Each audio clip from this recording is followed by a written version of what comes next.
साल 1280 पश्चिमी अफ्रीका के माली देश में एक ऐसे व्यक्ति का जन्म होता है कि वह इतिहास में सबसे ज्यादा अमीर होता है।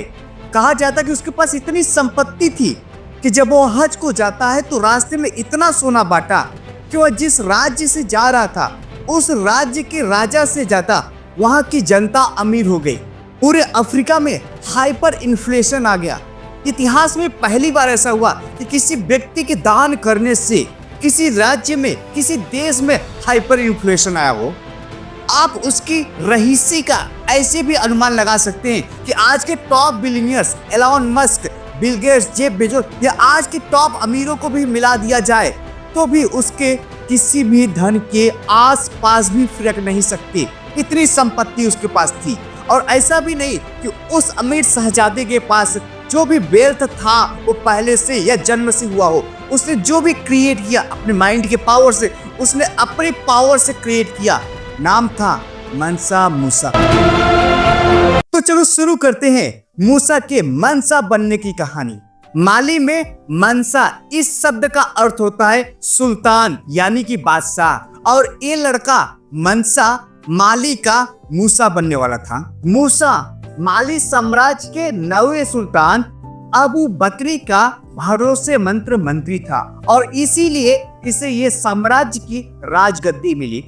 1312 में बादशाह अबू बकरी के दिमाग में एक नई सूझ आती है कि क्यों न मैं अपने इस साम्राज्य को और ज्यादा बढ़ाया जाए। और इसीलिए फिर इस पर पूरी तैयारी होने लगी। 200 सैनिकों से भरी और 100 खाने पीने से भरी कश्तियों को अटलांटिक महासागर के छोर का पता लगाने के लिए भेज दिया जाता है ताकि उस पार अगर कुछ हो तो उस जमीन पर हम अपना साम्राज्य स्थापित कर सके। और फिर क्या था, 200 और 100 खाने पीने की कश्तियों के साथ उनकी सेनाएं चल पड़ी।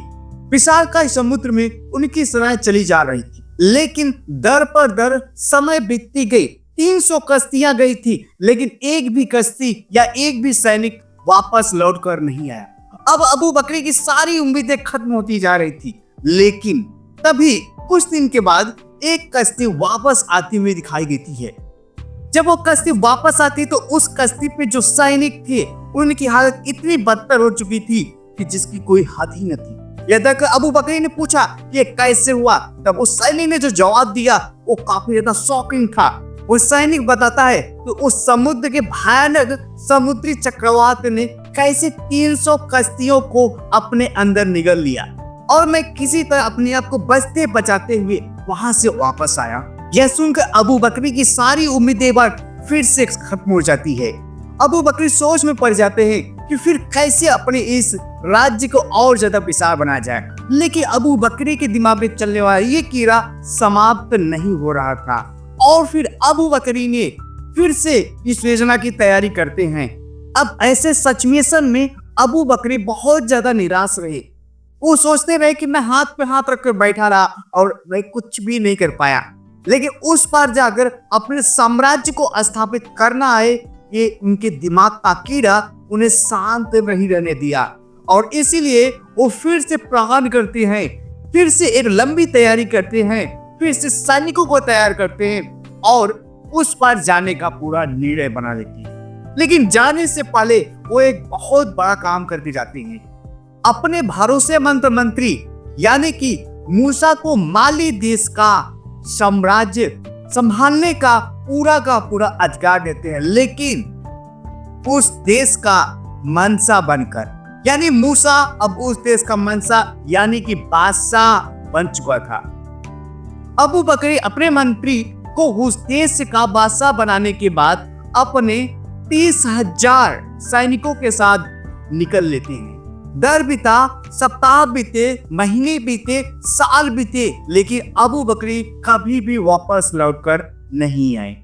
अब मूसा माली देश का पूरा मंसा बन चुका था। अबू बकरी के जाने के बाद माली देश पर कोई भी फर्क नहीं पड़ा क्योंकि माली देश पहले से बहुत ज्यादा संपन्न जगह था। लेकिन उस देश का मंसा यानी कि बादशाह बनने के बाद मूसा ने मंसा के साम्राज्य को और ज्यादा बढ़ाना शुरू कर दिया, यानी कि पहले से अब ज्यादा माली देश अमीर हो रहा था। ये मूसा की सोची समझी चाल थी। मूसा जैसे ही गद्दी पर बैठा, उसने ये सोचा कि रेवेन्यू को कैसे बढ़ाया जाए, इस देश की आय को और कैसे ज्यादा बढ़ाया जाए। उस समय पे दो चीजें सबसे ज्यादा अहम थी, सोना और नमक। और फिर मंसा ने इन राज्यों पर आक्रमण करना शुरू कर दिया जहां पर सोना और नमक ज्यादा थे, जैसे कि बम्बू गोल्ड माइन जो तब भी सोना देती थी। ये मूसा की सोची समझी चाल थी। उसने गद्दी पर बैठते ही ये सोचा कि कैसे राज्य की आय यानी कि रेवेन्यू को बढ़ाया जाए, और उसने उन देशों पर आक्रमण करना शुरू कर दिया जहां पर नमक और सोना सबसे ज्यादा थे, क्योंकि उस समय नमक और सोना सबसे ज्यादा कीमती चीजें थी। जैसे कि बम्बू गोल्ड माइन जो उस समय पर भी सोना देती थी और आज भी सोना देती है। इसके साथ ही इर्जिल अवली तगाजा जहां से नमक निकलता है। अब जाहिर सी बात है, अगर राज्य में पैसा आएगा तो राज्य के शाही खजाने में बढ़ोतरी होगी, और राज्य के शाही खाने की बढ़ोतरी का मतलब वहां की राजा और प्रजा दोनों की बढ़ोतरी होना। और ऐसा हुआ भी। सभी देशों पर आक्रमण करने के बाद माली साम्राज्य इतना विशाल हो गया कि पूर्व से लेकर पश्चिम तक माली की सीमाएं अटलांटिका से नाइगर नदी तक और बढ़ी। मंसा मूसा को अपने राज्य को ऊंचाइयों तक पहुंचाने में एक और चीज बहुत ज्यादा मदद कर रही थी, वह था उसका धर्म, इस्लाम धर्म। राज्य की ज्यादातर जनता इस्लामिक थी और इसीलिए मूसा के राज्य से वहां की जनता पर कोई विशेष प्रभाव नहीं पड़ा। पर मूसा के राज्य में कुछ ऐसे भी कबीले थे जो इस्लामिक नहीं थे, और उन्हीं में से एक था बैम्बू माइनर्स का। और उन्होंने मंसा के धर्म इस्लाम के खिलाफ विद्रोह किया। उन्हें डर था अपने धर्म के खो जाने का, क्योंकि उनका धर्म उन्हें खतरे में लग रहा था। लेकिन मंसा की इतनी विशाल सेना के सामने वो थोड़े ही टिकने वाले थे, और ऐसा हुआ भी। मूसा ने बहुत ही जल्दी उन पर भी अपना अधिकार जमा लिया, लेकिन और मूसा को बहुत जल्दी ही ये समझ में आ गया कि ऐसा करके वह विजय प्राप्त नहीं कर सकता। और फिर मूसा ने अपने पूरे साम्राज्य में सभी को अपने धर्म मानने की पूरी आजादी दे दी। हर कोई अपना धर्म अपने तरीके से मना सकता था, और फिर अब किसी को भी मूसा के इस राज्य से कोई फर्क नहीं था। अब किसी को कोई भी डर नहीं था। इवन सारी प्रजा खुशी खुशी रह रही थी। उसने अपने राज्य को बुलंदियों पर पहुंचा दिया, केवल सिर्फ दो ही चीजों से, नमक और सोना। उसने अपने राज्य को नई बुलंदियों पर पहुंचा दिया केवल दो ही चीजों की मदद से, पहला टैक्स और दूसरा ट्रिब्यूट लेकर।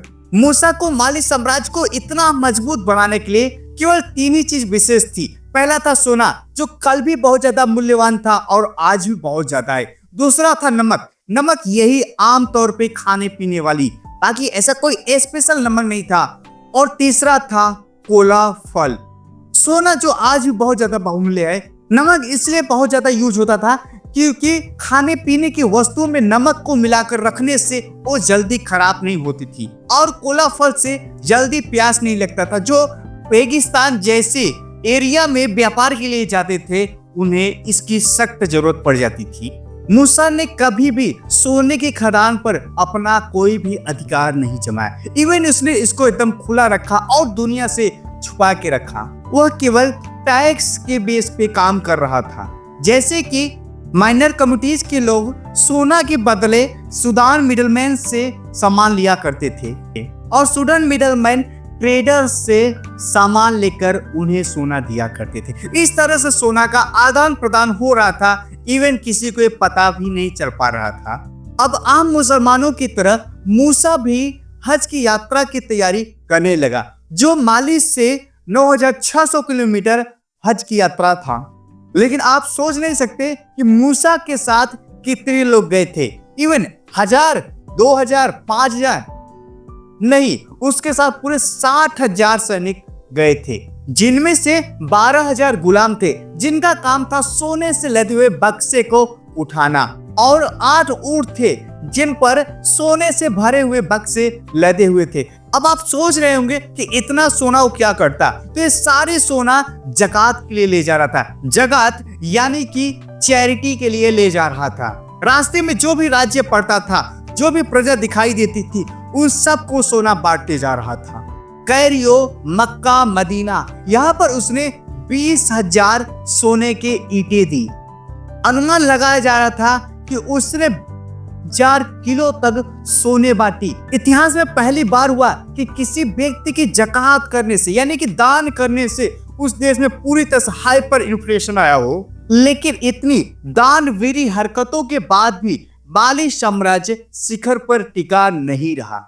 मूसा के मरते ही उसके मंत्रियों ने चापलूसी करना शुरू कर दिया और धीरे धीरे मूसा का साम्राज्य समाप्त होने लगा।